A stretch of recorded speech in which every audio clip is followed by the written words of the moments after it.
My name is Shale Marks, and I am the Site Director of SunCloud Health in Northbrook, Illinois, and Director of Outpatient Services.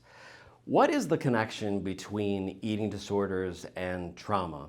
Sometimes eating disorders exist on their own, especially if they develop from a young age. But most of the time, in fact, more than half of the time, eating disorders develop out of a trauma, developmental trauma or PTSD. Oftentimes developmental trauma, which is something that happens to us from a very young age, is described or can be described as a wound.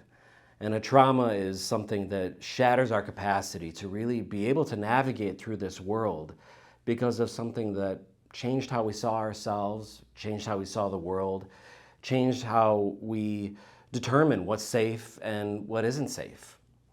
And so sometimes if what you experienced as a child was a mother or a father who neglected you, then you're mothered and fathered by neglect.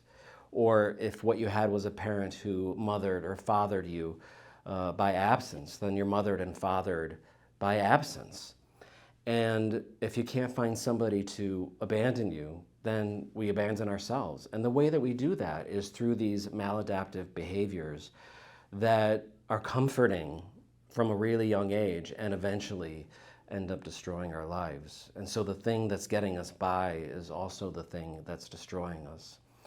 What we really need to do in order to heal is to find a reliable source of comfort and security. And we find that in community and the end of isolation.